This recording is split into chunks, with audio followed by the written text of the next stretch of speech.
സുഹൃത്തുക്കളെ, സത്യം പറഞ്ഞാൽ ഈ വാർത്ത കേട്ടിട്ട് ഞാൻ ചിരിച്ചാവുകയാണ്. എന്താണ് നമ്മുടെ നാട്ടിൽ നടക്കുന്നത് എനിക്ക് മനസ്സിലായില്ല. ഒരു 19 കേസുള്ള ഒരു ക്രിമിനല്, അപ്പോൾ അയാളുടെ പേരിൽ കേസ് ഇടുകയാണ്. എന്ത്? കാപ്പ, ശല്യം സഹിക്കാൻ വയ്യാതെ കാപ്പ ചുമത്തി അകത്തിട്ട ആള്. അപ്പോൾ ഇത് എങ്ങനെ നിയമപ്രകാരം ഇയാൾക്ക് ഇലക്ഷനിൽ നിൽക്കാൻ പറ്റിയെന്ന് എനിക്ക് മനസ്സിലായില്ല. ഇനിയിപ്പോൾ നിന്നു, ജയിച്ചപ്പോൾ ഈ കാപ്പ കേസ് ഇവരെന്തിനു ചുമത്തി? ഒരു കൗൺസിലർ അല്ലേ? അപ്പോൾ ഇവർ ചുമത്തിയത് എന്തുകൊണ്ടാണ്? അയാൾ കുറ്റം ചെയ്തുകൊണ്ടായിരിക്കാം, അല്ലെങ്കിൽ ഒരു ക്രിമിനൽ ആയതുകൊണ്ടായിരിക്കാം. ചുമത്തിയിട്ട് എന്ത് ചെയ്തു? അകത്തിട്ട് കഴിഞ്ഞാൽ പിന്നെ റിലീസ് ചെയ്തിട്ടല്ലേ ഈ സത്യപ്രതിജ്ഞ മറ്റുള്ള കാര്യങ്ങളൊക്കെ ചെയ്യുക. ഒന്ന് കോമൺ സെൻസ് ചിന്തിച്ച് നോക്ക്. പക്ഷേ ഇവരെന്ത് ചെയ്യണമെന്നറിയോ? ജയിലിൻ്റെ ഉള്ളിൽ വെച്ച് സത്യപ്രതിജ്ഞ. ഇതിൻ്റെ സിനിമയാ. എന്താണ് നടക്കുന്ന പ്രിയ സുഹൃത്തുക്കളെ? നിങ്ങൾ ജസ്റ്റ് ഒന്ന് കോമൺ സെൻസ് ചിന്തിച്ച് നോക്കൂ. ജയിലിൻ്റെ ഉള്ളിൽ വെച്ചിട്ട് ഒരു കൗൺസിലർ സത്യപ്രതിജ്ഞ ചെയ്യുകയാണ്. എന്നിട്ട് അയാൾ എന്ത് ചെയ്യണം? ജയിലിൻ്റെ ഉള്ളിൽ തന്നെ ഇരിക്കുക. അപ്പോൾ ഇവിടെ വന്ന് ജോലിയൊന്നും ചെയ്യണ്ടേ? ഇവിടെ ആരാ ജോലി ചെയ്യുക? ഇത്ര കോമൺ സെൻസ് ഇല്ലാതെയാണ് ഇവിടുത്തെ നിയമങ്ങൾ പോകണമെന്ന് ആലോചിച്ച് നോക്കും പ്രിയ സുഹൃത്തുക്കളെ. ഇത്രയും വിവരമില്ലാത്ത ആളുകളും ഭരണാധികാരികളും. ഒന്നും അയാളെ പുറത്തു വിടുക, അതല്ലെങ്കിൽ സത്യപ്രതിജ്ഞ സത്യമായിട്ട് നിരോധിക്കണം. ഇത് തികച്ചും ഇല്ലീഗലാണ്. കുറച്ച് കോമൺ സെൻസ് ഉള്ളവർക്ക് മനസ്സിലാവും. ഈ ജോലി ആരാണ് ചെയ്യുക? അയാളെ ജയിലിൽ പിടിച്ചിട്ടിട്ട് ഒന്ന് ആലോചിച്ച് നോക്കി. സത്യപ്രതിജ്ഞ ചെയ്തു, അയാൾ കൗൺസിലറായി, ഒക്കെ റെഡി. അപ്പോൾ ഇയാളെ ജയിലിൽ വെച്ച് കഴിഞ്ഞാൽ ഇവിടുത്തെ ജോലി ആരാ ചെയ്യുക? ആ കൗൺസിലറിൻ്റെ ജോലി ആരാ ചെയ്യുക? ഒന്ന് ആലോചിച്ച് നോക്കാം.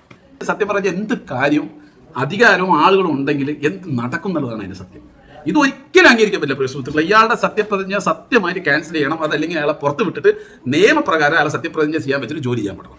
അതല്ലെങ്കിൽ ഇയാളുടെ എത്രയും പെട്ടെന്ന് ഇയാൾ ജയിച്ചതിനെ അസാധുവാക്കിയിട്ട് അവിടെ നല്ലൊരു ഇലക്ഷൻ വെച്ചിട്ട് വളരെ ക്ലിയർ ആയിട്ട് നല്ലൊരു വ്യക്തിയെ അവിടെ ഒരു സ്ഥാനാർത്ഥിയാക്കി നിർത്തി ഒരു കൗൺസിലറാക്കി കൊണ്ടുവരണം. ഇത് അപകടത്തിൻ്റെ രീതിയിലാണ് പോകുന്നത് നമ്മുടെ രാജ്യവും നാടും. വളരെ മോശമാണ്. ഒരിക്കലും അംഗീകരിക്കാൻ പറ്റില്ല ഇത്. നിങ്ങൾ ഈ വീഡിയോ കാണുന്ന ആര് വേണമെങ്കിൽ അയക്കും പ്രിയ സുഹൃത്തുക്കളെ. ഒന്ന് ആലോചിച്ച് നോക്കും. ഒരു ജയിൽ പുള്ളിയെ ജയിലിനുള്ളിൽ വെച്ച് സത്യപ്രതിജ്ഞ ചെയ്തിട്ട് കൗൺസിലർ ആക്കിയിട്ട് അവിടെ തന്നെ വെച്ചിട്ട് ജോലി ചെയ്യിപ്പിക്കാന്ന് വെച്ചാൽ അയാൾ എന്ത് ജോലി ചെയ്യാൻ? അവിടെ കമ്പി എണ്ണല്ല, 1, 2, 3, 4 പൊട്ടന്മാരെന്ന് പറഞ്ഞാൽ ലോക പൊട്ടന്മാരുണ്ട് കേട്ടോ. നമ്മുടെ പാല പറഞ്ഞ പോലെ പൊട്ടന്മാരാണ്, ലോക പൊട്ടന്മാർ.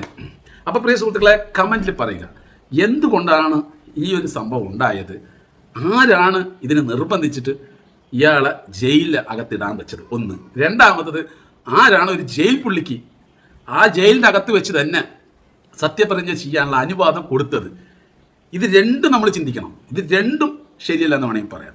അപ്പോൾ ആദ്യത്തേത്, ഇയാളെ സപ്പോർട്ട് ചെയ്യുന്നവർക്ക് ചിന്തിക്കാം, അയാളെ നിരപരാധിയായിട്ടാണ് 19 കേസ് ആക്കി എന്നുള്ളത്. ആയിക്കോട്ടെ, നമ്മളങ്ങനെ ചിന്തിക്കാം.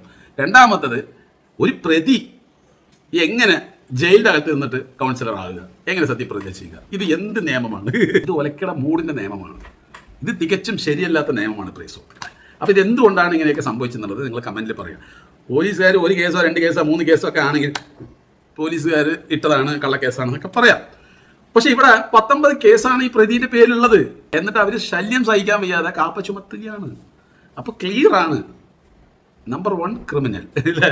നമ്പർ 1 ക്രിമിനലിന് ചെയ്യാൻ വേണ്ടിയിട്ട് എല്ലാ വഴികളും തുറന്നു കൊടുത്തുകൊണ്ട് നമ്മുടെ നിയമം പോവുകയാണ്. അതും കേരളത്തിൽ ബെസ്റ്റ്. പ്രിയ സുഹൃത്തുക്കളെ, അപ്പോൾ കമൻറ്റിൽ പറയുക.